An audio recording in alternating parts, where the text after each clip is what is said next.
Priscilla Castaneda. So it's Priscilla Castaneda. Castaneda. Priscilla Castaneda. Nieda. Thank you for being on the show. I appreciate it. Thank you for taking the time. So we met through Instagram. That's correct. Correct. Mm-hmm. I think you said you've been following me for like a few months. Yes. And reached out. You started DMing, going back and forth, and now we're good friends. And you're also my client as well. So yeah, thanks for being on the show. Thank you. Thank you for having me. Yeah, so I like to start with guests just going a little bit back into their, if you can give people a quick breakdown of like what do you do right now, and then we can go back in terms of, your upbringing. Okay, so right now I am a fitness lifestyle transformation coach. So basically what I do is help people to reach their fullest potential in mind, body, and spirit. So that consists of not only just personal training, group instruction, but really helping people to discover, okay, what is my purpose in life? What am I here for? So how'd you get into that? Oh Lord, life experience. That's how you get into that. A little Because I bit hear that about- a lot, lifestyle coaching, different sorts of consulting and coaching and life coaching and things like that. So if you could break down exactly how'd you get into that, that'd be good. Okay, so I want to preface that with saying that, to become a life coach, this is my personal opinion, you have to have life experience. And I'm not just saying, spoon, silver spoon, everything handed to you. No. What I'm saying is having gone through struggles and having overcome them, right? Having overcome adversity and being able to give hope to somebody else to say, you know what, I've been where you're at and this is how I got through it. So Someone like me, not a good life coach, huh? Won't be a good fit. Dude, you are excellent at business. You are a business coach for sure. Thanks, but yeah, no, I understand where you're coming from. It's going to be tough for me to tell somebody, how they should navigate through the ups and downs of life when I really haven't had, that experience like you said. So that's a good point. So what made me want to get into both fitness and lifestyle transformation? I had a very rough upbringing. Mental illness and addiction run on both sides of my family. So I got that gene. I grew up with every type of abuse imaginable. And my first mental illness diagnosis was at the age of 14. Soon after that diagnosis, I discovered that I could escape how I felt. I could escape what was so overbearing using first drugs and alcohol recreationally. Yeah. But then it came to a point where I just wanted to escape all the time. I didn't want to feel anything. So I continued using that, and both of those things became a habit. So just kind of growing up, not knowing my father, growing up with a single mother that was never around, being raised by a family, being abused, all of those things kind of, not only that, I'm sorry, let me go back. I was also throughout my whole life, I was raised in church, and that plays a humongous role in where I am today. My grandparents were missionaries, so I used to sing in church, and that played a huge role in keeping me sane for at least my adolescence. That's kind of your comfort zone? Absolutely. Yeah. Just knowing that I could count on something bigger than myself because I wasn't safe. So I had, that was something comforting to me. So anyway, long story short, having gone through all that, having been addicted to alcohol and drugs and, just living with a mental illness on a daily basis, it made me want to understand, why am I going through this, and how, if I'm diagnosed and they say that I'm going to have to be on medication for the rest of my life, how am I going to manage living with this on a daily basis? So I got into psychology. I took psychology. I took counseling classes to become a peer specialist. I got certified in smart recovery. You know, just everything that I could learn that helped me learn about myself, that helped me learn like how I could cope on a day-to-day basis without drugs or alcohol. I soaked it up like a sponge, and I'm like, okay, well, I can use all that to now help others, you know, that might be struggling through depression or anxiety or in the midst of that hopelessness of an addiction, you know. So that's what got me into that. And then fitness has always been an outlet for me, because fitness helps like profoundly with depression. It gets all the blood flowing and the chemicals and makes you feel good and look good and stuff. So I was always into fitness. I played volleyball in high school. I ran track.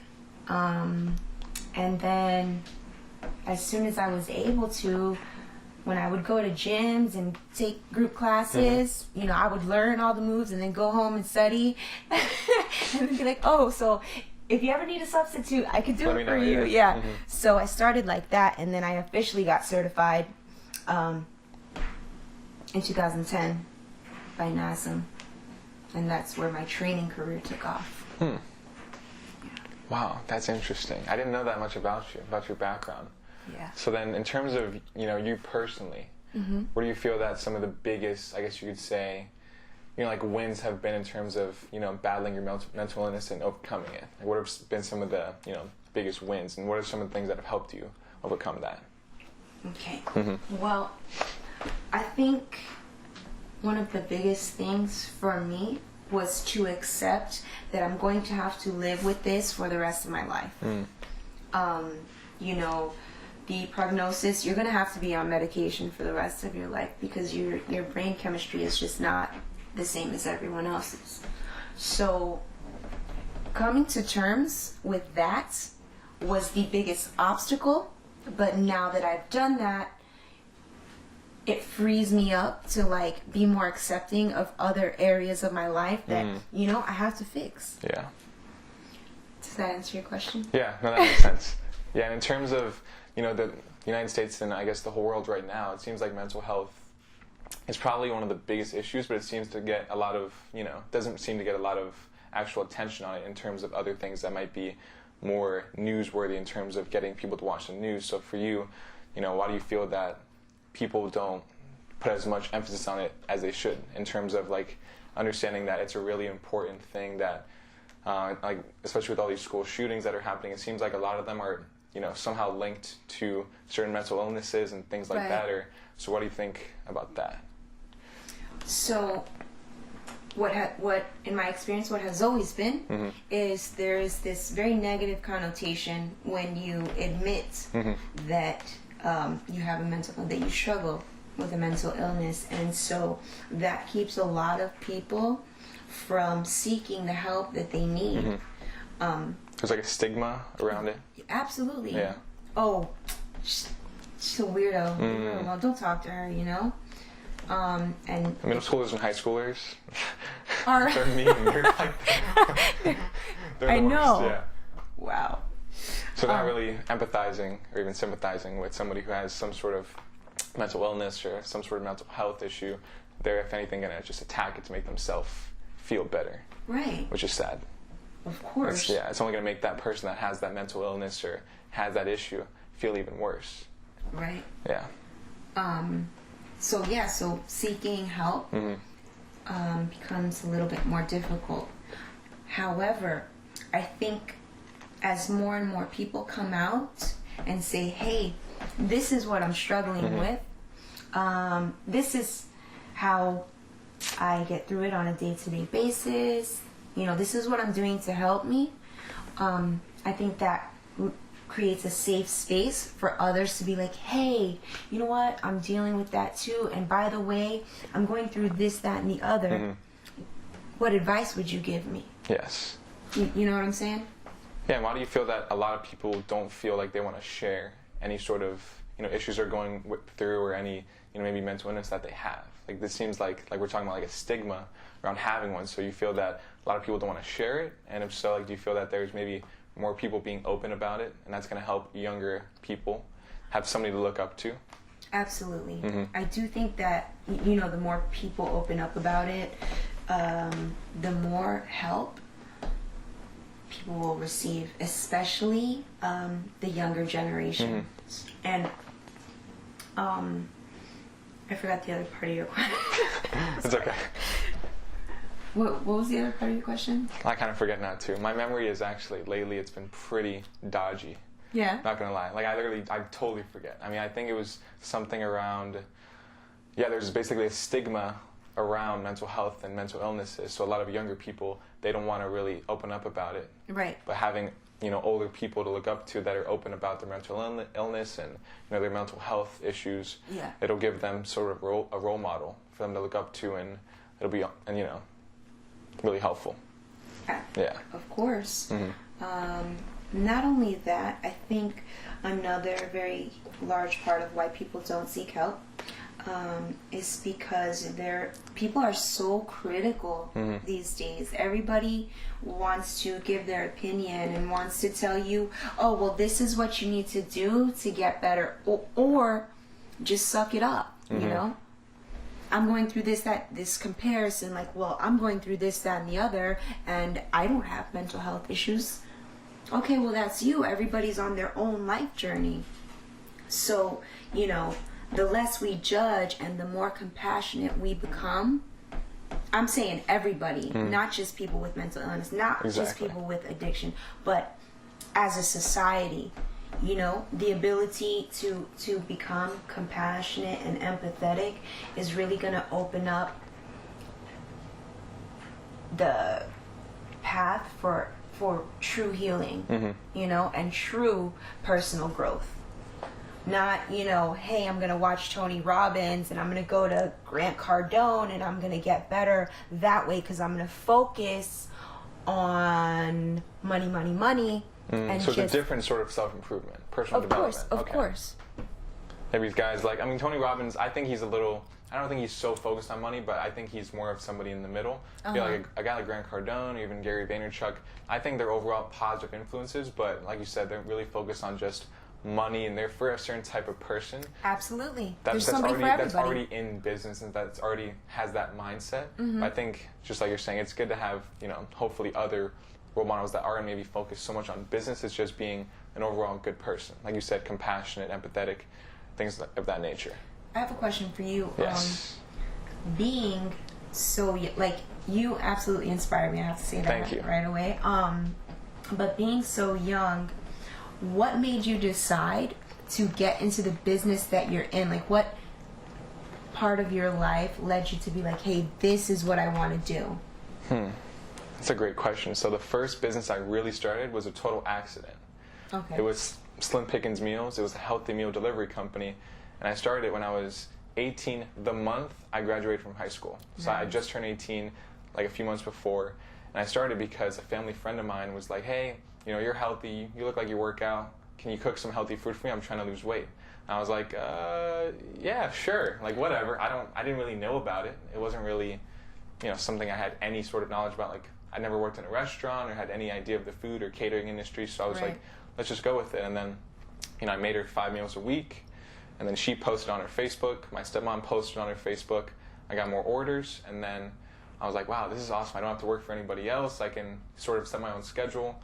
I have responsibility. I think that was my thing because I worked at the JCC for like 3 years, and it was a good little high school job. I didn't have really the responsibility. I didn't have any sort of, control over anything. I didn't feel that was really what I wanted to do for a long time. So I felt that this came into my life at a great time when I felt I was ready for it, and that's how I really got involved in just business in general.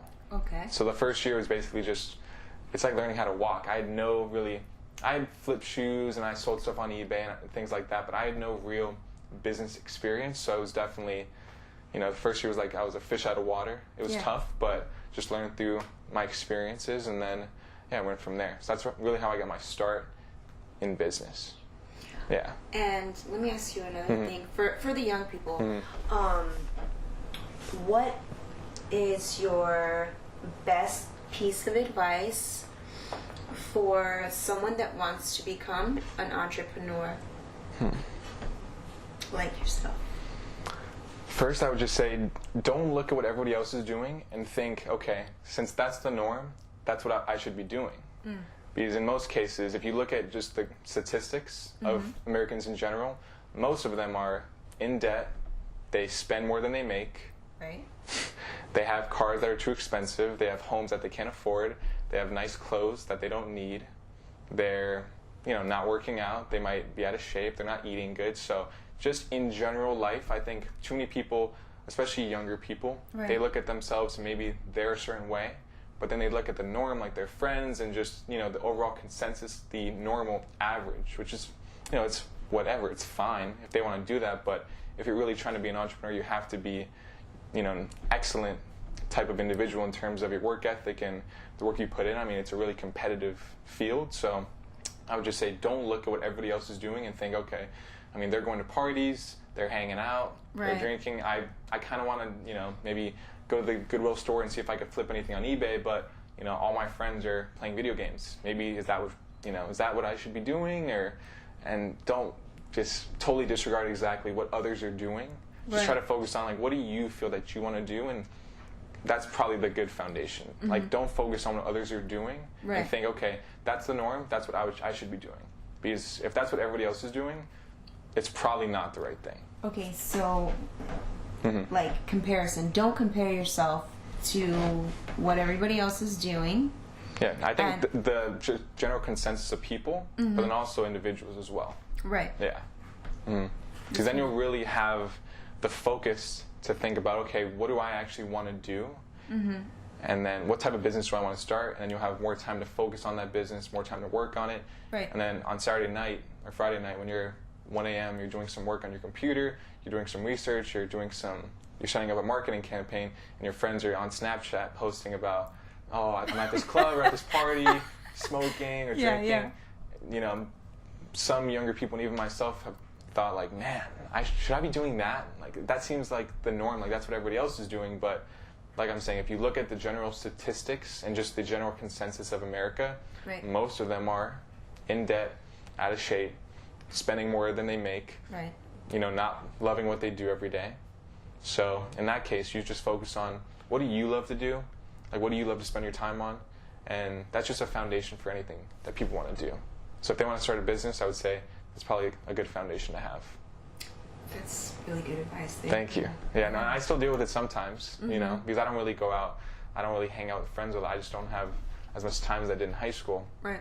Even then, but now I'm starting to realize that, okay, like my path is going to be different than most people. I don't want to be just average. Like, I don't want to have that lifestyle. I want to see, like, what's my real full potential at the end of my life. I want to obviously spend time with family and spend time with close friends and, even acquaintances sometimes. But for the most part, at the end of my life, I want to be like, man, did I really do as much as I could to reach my full potential, whatever that may be?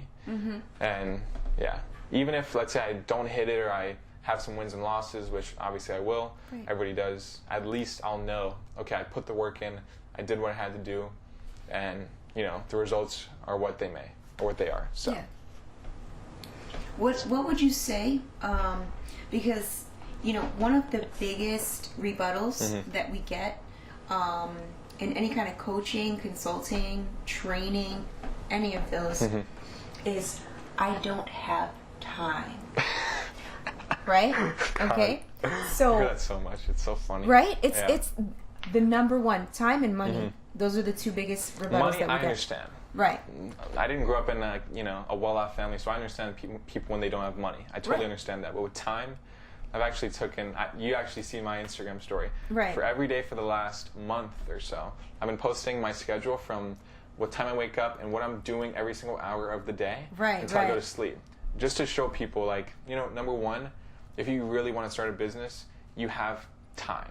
Like, a lot of people are watching Netflix for 2 hours, on YouTube for another hour, on Instagram for another 2 hours, but then they're like, oh, I don't have time to work out. I'm so busy. It's like, you go to school for 3 hours a day, you drive for like another 2 hours, you eat for another hour. Mm-hmm. You have like, if you sleep 7 hours, you have 17 hours in the day. You have Right. 10 hours left. Like, I want to see what you're doing with those 10 hours. If you're saying you don't have time to work out or even think about starting a side hustle, right? Right. So that's why I've been posting my schedule every single day, like not what I plan to do, like what actually occurred, like what I did. Right. Just so people, number one, like if they really want to start a business, it's extremely competitive.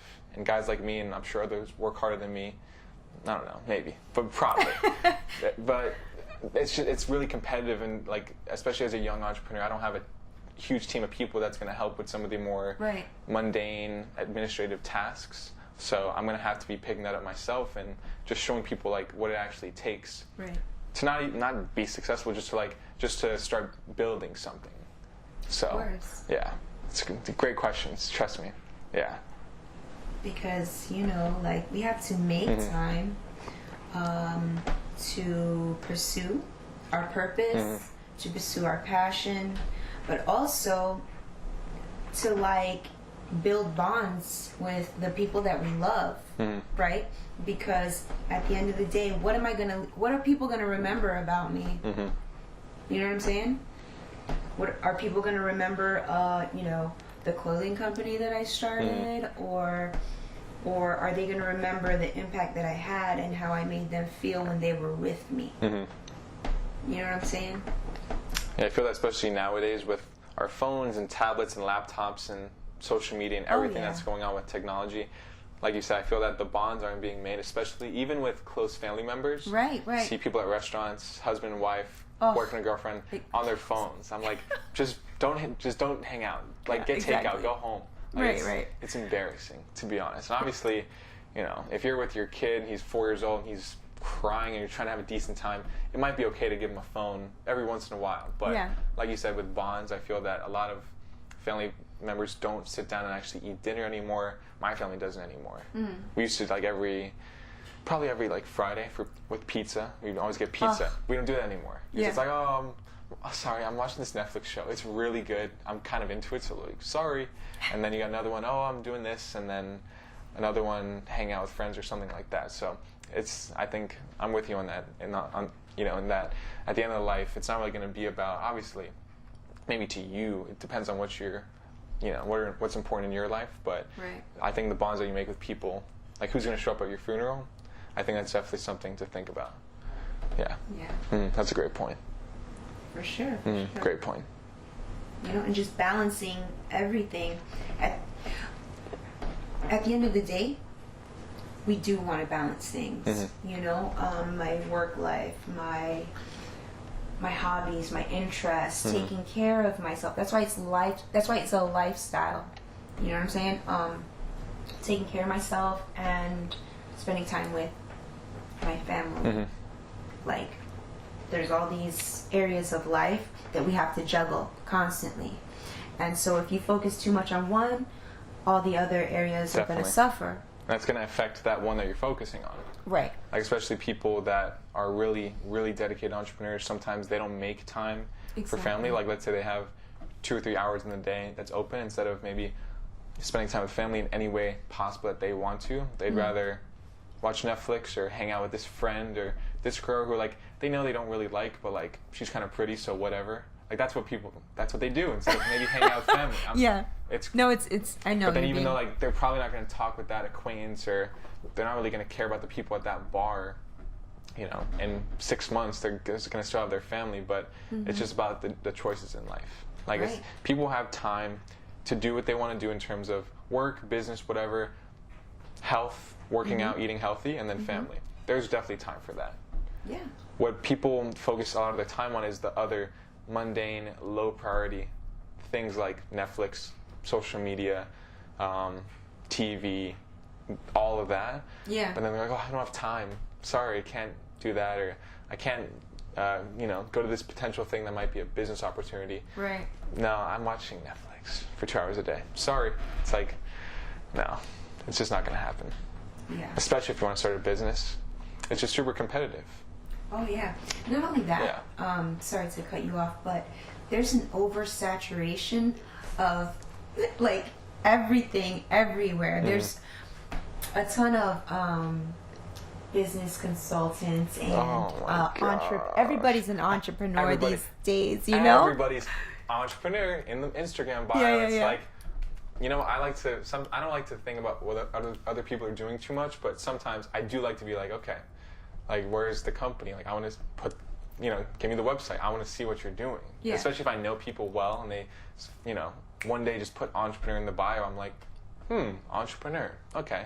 Well, I know you well. I know you hang out every Saturday and every Sunday. You watch every single football game. And I know, Yeah. and I know during the week you sometimes take off at 1 p.m., not 1 a.m., 1 p.m., and, you know, you go to Twin Peaks and you hang out all the time.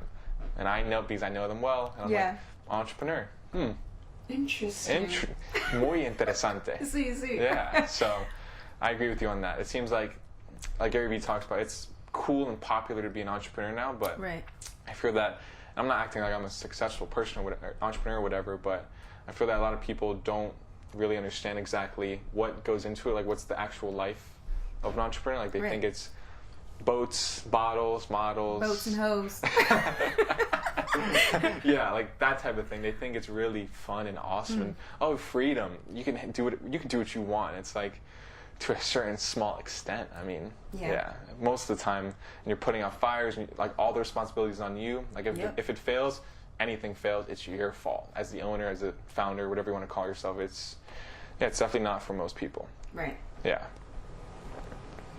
That's so funny. Yeah, everybody, entrepreneur, founder, CEO. It's like, I know you really well. Like, you started the company like last week, and like you're not really that serious about it. Like, I just know people that do exactly what you're saying. It's interesting. Interesting. So, on a good note, We're just hating on people.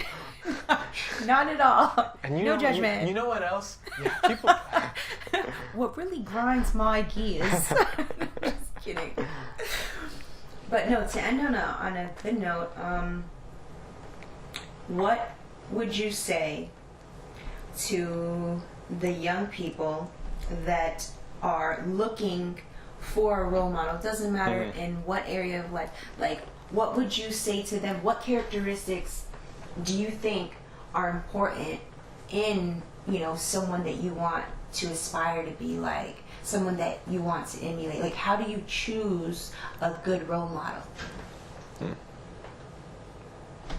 I would say that you can't just look at what they're doing in terms of their profession. Right. Like, let's say you want to be a sports agent or an entrepreneur or whatever you want to do. You can't just look at, okay, like, are they good at their job? Like, are they running their business efficiently? You have to look at, like, how are they doing as a person? Are they kind to people? Are they compassionate? Do they treat the waitress well? Yeah. Do they treat the Uber driver well? Obviously, you can't really see a lot of that, but even if you spend time with somebody who you might consider a role model, you can pick up on those things pretty quickly. And it's not just about being a great entrepreneur or sports agent, it's more about being a great overall human being, and being a great entrepreneur is a part of that. Right. Even if it's a big part, it's not the whole picture. So I think it's not only, and of course, like, what image are they trying to portray? Are they trying to look successful? Are they trying to have fancy clothes? Are they trying to, make themselves look maybe more successful than they actually are to impress other people? Like, Right. pick up on little things. I mean, learning how to read people and really see, like, okay, what are they really trying to portray to people? Are they kind? Do they speak with their family often? Do they spend time with them? How do they spend their free time? Little things like that. Right. Definitely. So not only looking at, like I said, are they successful in their profession, but are they successful and happy as an overall human being? I think you can pick that up. Even if, like, let's say you intern for somebody for a week or two that you consider a role model, you could pick up on that pretty quickly. Of course. So, That's good. And one more thing, if I can go back and tell young Alex when I was like 15, which is only 5 years ago, which is crazy. I looked like a little rat. I looked at a picture of myself, and my head was almost shaven.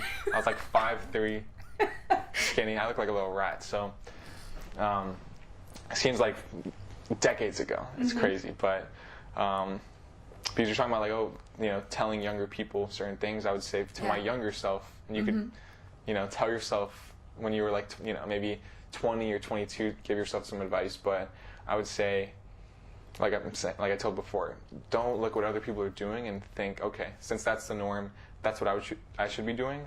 But then also, lose the ego. Lose it. Oh my yes. gosh. Wow, that's so good. Like young Alex, and that's the thing. Once I started, getting some interest from girls and being a little bit more popular, whatever that means, the ego is an issue. So, yeah, you can ask my parents about it. Yeah, geez, like get a needle and pop the balloon. Like it was interesting. But yeah, I think just really, like, you're not hot stuff. I don't know who you think you are, but like you don't know what you don't know, and right now you don't know a lot. So don't act like you know everything. Gosh, I even know younger people now that were like me when I was 15, 16, 17. I'm like, all right, they got some ways to go, but we'll see. But for you, how do you feel that if you can go back and give yourself some advice when you were 18, 20, maybe 16, what would that be? No matter what, be yourself. Always. That's the most important thing. Don't live for the approval of others. Don't live to impress anybody. Because being yourself is always going to attract the right people into your life for whatever phase of your life that you're in. So that's number one. Number two, life is not a party. Okay? Life is not all about fun. Because, okay, I think having fun is super, super important for our joy, for our happiness, doing things that we enjoy. But when I was younger, it was all about having fun, and it was like, okay, yeah, I'm gonna go to work. Do adult stuff later. Yeah, when I'm an adult, like. But it's like, so life isn't a party. It was probably a big kind of shell shock when you really had to stop the fun and becoming like a real responsible adult. Oh, for sure. Yeah. Pump your brakes, Scylla. Like, whoa. I think a lot of people, when they're like, 24, 25, they get out of college, high school, popular kid, partying, college kid, popular, partying, school, it's not what it used to be. You can really go online and you do it online. It's not really the type of investment it was maybe in the 90s or the 2000s. Right. But then you're 25, you're in the real world. Whoa, yeah. Then it's like, no, you're not hanging out in your dorm all day, drinking every night, hanging out on the weekends. Like, you have bills, you have responsibilities, you have 50 grand loans to pay back. Yep. Now it's time to really, it's just a quick 180 from, the snowflake and to the reality, the real world. Yeah. It's a great point, though. Yeah, so life isn't a party. Yeah. The last and most important thing that I would tell my younger self and to every young person is to not try to do everything in your own strength. To really find where your faith is and who your faith is in, whatever your higher power is. And just know that whenever you're going through tough times, because in life, it's a roller coaster. And that's just our journey. That's just what it is. Whenever you're going through tough times, you have to have something, a rock to stand on when you yourself are drowning in life. So find what that is. For me, that's God. And just really, set your foundation on that. And then everything else, it's not just going to fall into place immediately, but the ebb and flow of life, it's just going to make it just a little bit more bearable. Awesome. Well, Priscilla, thank you for being on the show. Thank you for having me. It's one of my favorite episodes. And if you want to follow Priscilla, hopefully you guys can see this, it's at Priscilla_Castaneda or Castaneda. There you go. So it's at Priscilla_Castaneda_, and I'll put it in the description of this episode so people can follow you. Absolutely. And yeah, thanks for being on the show. I appreciate it. Thank you.